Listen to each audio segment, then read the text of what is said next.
Look, we are all tired of politicians having flexible relationships with the truth, but there is stretching the truth. And then there is Howard Lutnick, the United States Commerce Secretary, who apparently thinks cutting ties with a sex offender involves taking your wife and kids to his private island for a casual lunch. Yes, you heard that right.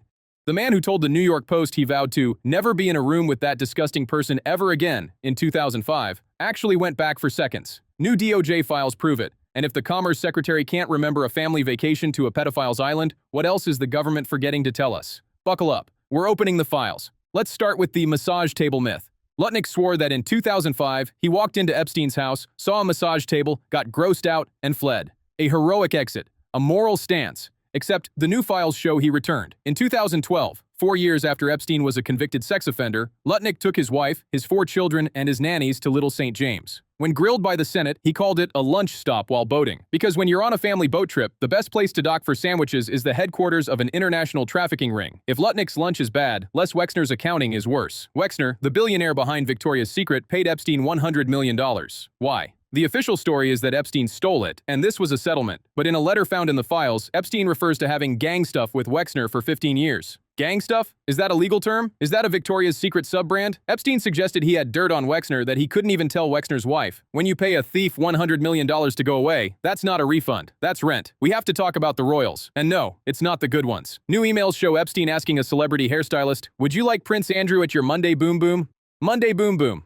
I don't know what that is. And frankly, I don't want to know. But it definitely wasn't a trade summit. This comes alongside photos of the prince on all fours. Prince William and Kate have finally broken silence, saying they are deeply concerned. In royal speak, that's the equivalent of screaming into a pillow. Now, for the elephant in the room, or rather, the elephant in the flight logs. Donald Trump's name appears 38,000 times. But here is the smoking gun that actually matters. In 2006, Trump allegedly told the Palm Beach police chief, "Thank goodness you're stopping him. Everyone has known he's been doing this." Pause. If Trump knew everyone knew in 2006, why did the Mar-a-Lago to Epstein pipeline continue? Why did he wish Ghislaine Maxwell well years later? The "I barely knew him" defense crumbles when police records show you were gossiping about his crimes a decade before he was arrested. It's not just politics, it's Silicon Valley. We have a photo of Elon Musk and Mark Zuckerberg at a dinner sent by Epstein. We have Bill Gates allegedly being blackmailed by Epstein over an affair and drug requests. And then there's Gordon Getty, who, when asked if he knew Epstein was a predator, allegedly replied, "Well, we all have similar kinds of problems." Excuse me? No, we don't. Most of us have problems like rent or back pain, not international sex trafficking charges. Even the 2028 Olympics aren't safe. Casey Wasserman, the chair of the LA Games, sent emails to Ghislaine Maxwell asking to see her in a tight leather outfit. Chappelle Roan has already fired his agency. The talent is leaving. If the guy running the Olympics is fantasizing about Ghislaine Maxwell in leather, maybe we need to rethink who gets to light the torch. Here is the darkest part. 15% of the files are still missing. Representative Robert Garcia says the DOJ is defying the law. Representative Ro Khanna is threatening to hold people in contempt. Why hide the last 15%? Is it national security? Or is it because the names in those files don't just visit islands? They run the country. The DOJ claims there's no super-secret tranche, but when Attorney General Pam Bondi warns the president he's in the files, and then the release slows down,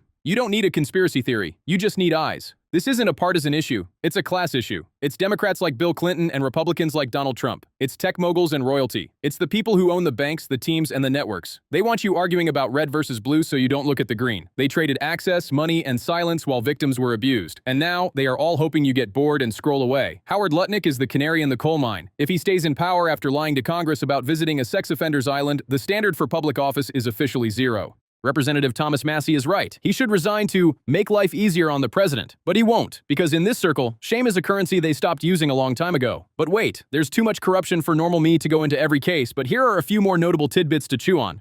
Richard Branson? He sent an email advising Bill Gates that Epstein just had a penchant for women and joked about Epstein's harem. Classy, Sir Richard. Peter Thiel? The PayPal founder had Epstein offering to help fund his vendetta lawsuit to bankrupt Gawker. Because nothing says justice like teaming up with a sex trafficker to kill a news outlet. Crypto bros?